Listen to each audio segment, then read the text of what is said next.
Okay, sa last video napakita ko sa inyo yung bagong bili kong helmet, yung Geely Vertix 180 degrees. So ito siya. So nakabit ko na dito yung ating chin mount para sa action camera. Hindi na ako binilang bago kasi nga okay pa naman siya. Ito yung luma kong helmet. So papakita ko muna sa inyo yung lumang helmet na ginamit natin ng 3 taon. So ito yung papalitan natin ngayon. Ito na yon, yung Freedcon KY. Ito yung unang-unang version niya. Tapos papalitan natin siya ngayon ng version 2. So mamaya sasabihin ko sa inyo kung bakit yung KY yung binili kong intercom. Ayan, so sobrang luma na niya, makikita nyo na dito. Ayan, pati yung helmet madali na siya matanggal. Ayan, so hindi na siya naglalak. So ito na yung bagong helmet na gagamitin natin ngayon. Ayan na siya. Be honest, naaangasan ako sa kanya kasi nga tingnan nyo naman yan, di ba? Ito yung medyo naaangasan ako kasi ayan, no, na 180 degrees yung kanyang chin. Ayan. So meron tayong biniling bagong accessory. Literal na kadaring lock, kita nyo naman, naka-box pero tinanggal ko na. Ito yung KY V2 ng Freedcon. Ayan, so ito po ay hindi sponsored. Ulitin ko, hindi po ito sponsored. Pati yung helmet ko na binili na to ay hindi po ito sponsored. Binili ko po ito gamit ang sarili kong pera dyan. So ayan, KY V2 yung binili ko kasi ito yung parang pang mga solo riders and pag may OBR ka lang.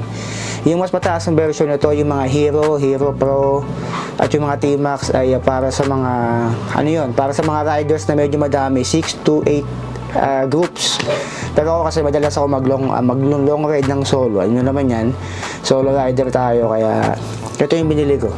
So unbox muna natin, tingnan natin kung ano yung laman ito. Ayan. So kita nyo naman, meron dito mga accessories, sticker ng Freedcon, sticker ulit ng Freedcon, and ito yung device. Ayan siya. Yan yung mismong device na gagamitin natin. So compare natin yung luma sa bago, yung size niya. Ito yung luma, hindi ko na tinanggal. Ito yung V2 version 1, version 2. Ayan, no, makikita nyo dyan. So parang almost same size lang silang dalawa, magkamuka. Pero dito, makikita nyo dito, parang mayroon na siyang dito. Mamaya, pakita ko sa inyo. So, ano pa bang meron sa box? Ayan. So, sa box, ayan lang yung... So, sa box, ito yung kasama mga accessories niya, yung mga wires, tapos yung mga mics. Ayan, dalawang klaseng mic to Isang mahaba, isang malaki, tapos isang maliit. Kung ako nagkakamali. Ito yung nilalagay sa tenga. So kung may papakita ko sa inyo paano ako kinakabit to. Ayan. Ito yung para dumikit doon sa mismong helmet. Ayan. So tingnan pa natin. Ito yata yung mics. Ito. Hindi, ito yung pang-ipit. Ito yung pang-ipit sa helmet. Tapos ito yung mga kalso. Tapos may charger. May freebie nga pala siyang binigay, yung Freedcon, na ilang watts pa to? Parang 50 watts yata to. Ayan, hindi mo kasi pwedeng i-charge to ng mga fast charger So, baka masisira kasi kagad yun. Okay, so ngayon kakabit na natin siya. So, para makabit to sa helmet, tulad nito, ayan, so makikita nyo dyan. So, meron tong dalawang klaseng, parang yung clip niya, para makonect yung, eto siya, ayan. So, isasabit po kasi yan dyan para hindi siya malaglag. Pumasok dyan. So, dalawang klase kasi yan. Isang D-clip. Ayan, nakikita nyo to, yung clip na yan. So, depende sa helmet nyo Ayan, ito kasi yung type na kini-clip. Tapos, meron din dito yung dinidikitan. Ayan, no, nung 3M. So, ang gagamitin natin ito para hindi magasgasan itong helmet natin na to. Hindi kasi ito yung kini-clip So, itong 3M na to, ang gagamitin natin, ayan. So, inuulit ko, dalawang klase to. Isang kiniklip para sa helmet at isang ginagamitan ng 3M na pandikit. So, ito ang gagamitin natin. Itong 3M na pandikit na to, medyo matigas din to or medyo makapit din siya. Imagine 3 years. hindi ako nagpalit ng intercom. Ayan.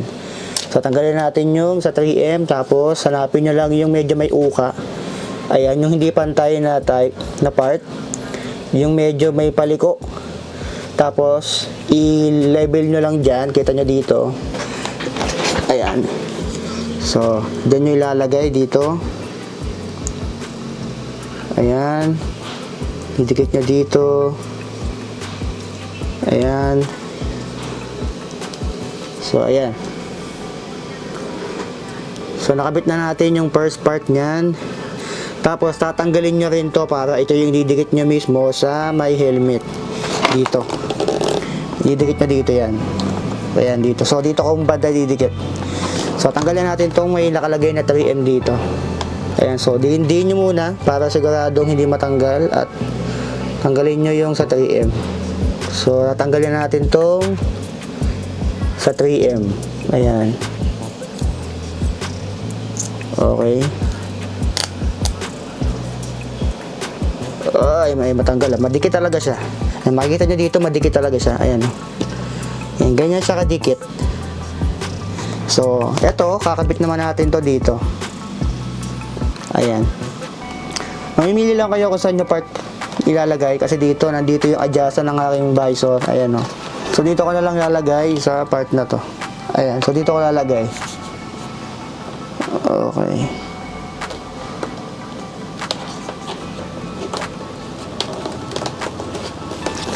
So yan, dito ko sa nilagay sa dulo na to, itong part na to. Dahil dito nandito malalagay kasi yung yung kable niya eh. Dito kasi yan eh, ito. So ito kasi dito nakaulbok yan dito eh, yung para sa kable niya. Dito yan. So dito ko lang nilagay sa dulo. Ayan.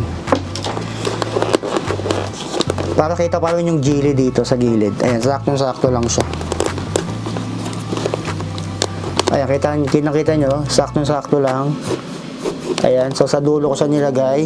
Tapos ngayon, kakabit natin tong intercom na to. Di ko alam kung may charge ito eh, di ko pa na-charge eh. Ayan, so ganyan siya. So ganyan na siya. Ayan. Nakikita nyo. Ayan. Tingnan natin kung may charge. Pag i-on nyo siya, dito na lang pipindutin sa likod. Alam ko, parehas lang naman to eh. Ayun o. Tapos magpe-pairing na yan. Or baka lobat siya. Ayan, bumubukas na. Kaso parang lobat. So, charge ko muna. Pag tatanggalin nyo, iangat na lang naman yan. Ayan. Medyo matigas. Hindi matanggal. Ayun, medyo matigas. Kasi bago pa lang. Okay, so may mic naman niya. So meron siya ditong dalawang klaseng mic. So ito yung medyo mahaba na nakalabas, yung nandito. Ayan, so ganyan.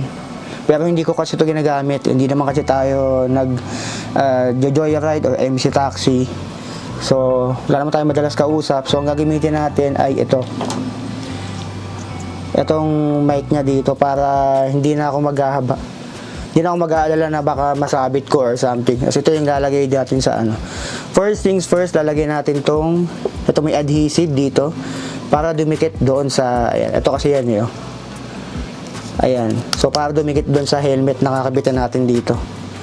So tanggalin muna natin itong adhesive niya. Okay, ito, natanggal na natin. Ayan. Tapos kakabit natin to maliit na bilog na to dito para umano siya. Ayan. So pwede nyo rin to ilagay mamaya or baka pwede rin pala mamaya na to. I-ready lang natin para sa paglalagay natin mamaya dun sa may tenga, sa tengang part ng helmet. So ito na yung dalawa. Set aside muna natin siya. Tapos tatanggalin natin yung foam ng helmet. Ayan, tanggalin muna natin para makita nyo maigi. So sa pagtanggal, meron tong para siyang clip sa loob dito. Unahin natin tong sa inner. Ayan. So yung inner, yan ang makikita nyo sa loob, medyo madilim lang. Ayan. So hindi ko na tatanggalin ng buo kasi nga ang kailangan lang natin dito yung sa tenga. Yung dito banda. Ayan, medyo magiging madilim lang talaga. Tapos ito naman uhugutin natin to dito. Uhugutin lang natin siya. Okay, papakita ko sa inyo yung paglalagyan. Ayan. So makikita nyo dito, may maliit doon na para sa tenga na bilog. Ayan. Hindi ko alam kung makikita eh. Makikita ba? Makikita ba sa camera? Medyo madilim kasi. Ayan. So meron dyan parang sa tenga. Etong part na to. Yung tinuturo ko na to. Ayan, parang space na maliit.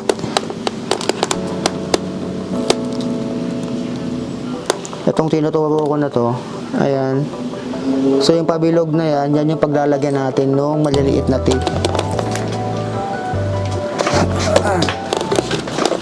So lagay natin to doon sa loob, yung maliit, yung parang sa tenga. Okay, nalagay ko na isa. Hindi lang kita kasi medyo maliit yung ano eh. So left and right yan, paglalagyan natin. Okay, kakabit ko lang.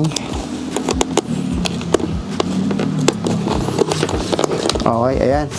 So nakabit ko na yung dalawang pundasyon ng ano. Tapos ito naman, ito yung para marinig natin yung mga music or yung kausap natin. Ayan, so dalawa to.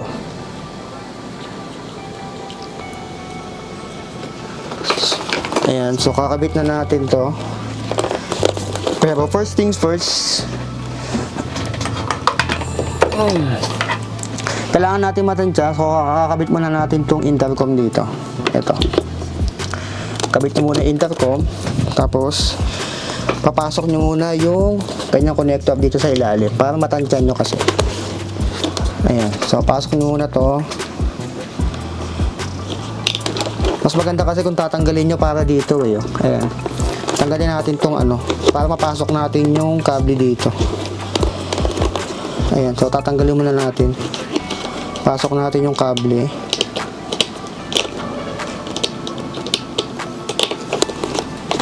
So yung kable niya ay pag ganito. Ayan, so pag ganun yung kable niya.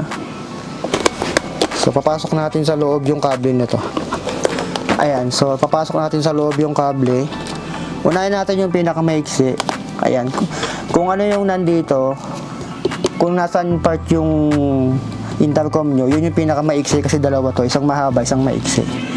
Yung isang mahabang kable para sa left side, ito yung left side, ito yung para sa right side. So connect muna natin tong dito. Nakita nyo, ito yung pinaglagyan natin nung may adhesive, itong bilog na to. So lalagyan natin yan dyan. Okay, so ayan, nakalagay na natin. Tapos ayusin lang natin yung kable bago natin ikabit to ulit. Medyo challenging lang kasi iba yung ano niya dito. Ayan, papasok natin maigi yung kable doon para safe. Lagay nyo ng space ng konti. Ayan, makikita nyo dito. Dito ko pinasok yung kable kasi matatamaan dyan ito. So ayan. Nilagyan ko ng space doon para may pasok natin maigi tong part na to. Ayan. So nakikita nyo may space siya ng konti. Ayan.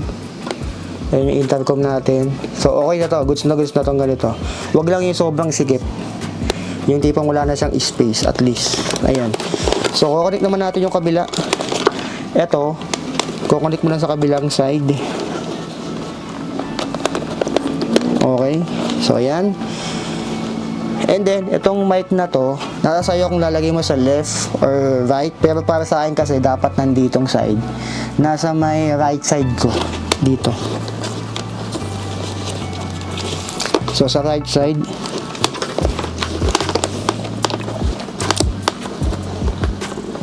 Dito ko siya nilalagay sa banda dito. Malapit dito sa, ano na to, sa strap. So, ito ay mayroon din ganito. Yung paglalagay mo ng mic ay para dito naman sa right side na to.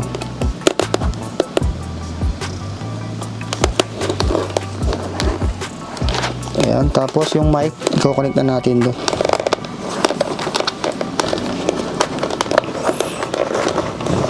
Medyo challenging lang talaga kapag i-connect mo siya. Okay, nakunik ko na yung mic. Ito yung mic. Hindi lang masyadong makikita siguro. So ito yung mic. Ilawan natin. Tingnan natin kung may ilawan. So ito yung mic ko.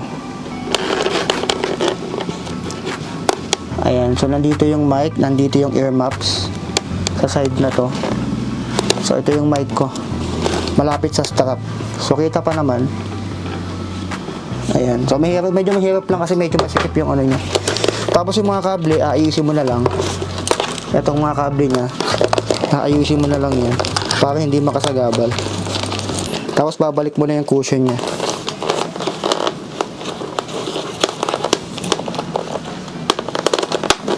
Okay, nabalik ko na yung isa. Dalawa. Ayun. Okay, nabalik na natin. So ito na yung ating intercom. So ngayon, tetestingin na natin yung ating intercom kung na itsura pag sinuot natin. So,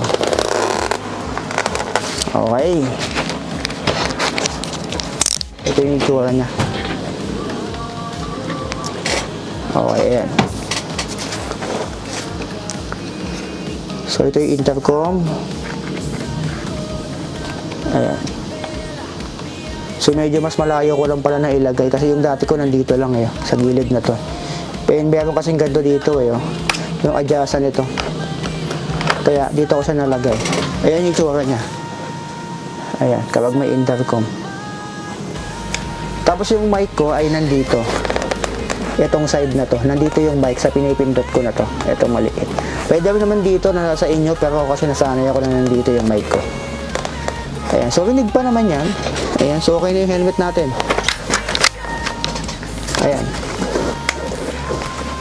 Ready na tayo mag-vlog. Okay, ayan So ito yung action camera ko. Ganito yung placement ng aking action cam. Ayan. So ganito na tayo mag-vlog ngayon. Ganito na. Ayan. Ayan. Sound trip. Okay. Angat. So, ngayon pag nangalay ako, pwede ko nang gawin to. Pwede ko nang iangat to. At yung action camera nandito ko na. Sa likod. O, di ba? Dati hindi ko nagagawa yan Yung nakagandahan dito sa helmet na to na binili ko kasi nga yung dati nandito lang, kita nyo naman. Ayan, hanggang dyan lang siya, yung modular na to. Pero ngayon, yung chin ay nandito na sa pinakadulo. Nasa likod na siya. Ayan, kung makikita nyo dito. Ayan. So, kapag mag-vlog ako ulit, para pag nasa ride tayo ulit, pwede kong gawin to. Ayan. So, pwede ko lang ibaba to. Ginagawa ko kasi, kaya bumili ako ng gantong modular. Para kapag tapos na ako mag-vlog, pwede na magpahangin. At pag mababalag ulit ako, pwede ko na ibaba ulit to. Okay. So, yun. Ready na tayo mag-vlog. Okay, so umabot ka dito, maraming salamat at abangan nyo yung mga future rides natin. Ready na tayo mag-vlog ngayon. So, meron tayong mga pinaghahandaan na mga long rides. So, pinakagusto ko talagang gawin yung sa norte. Especially yung part ng Baguio, Benguet, Takadang. Abangan nyo yung mga adventure natin dyan.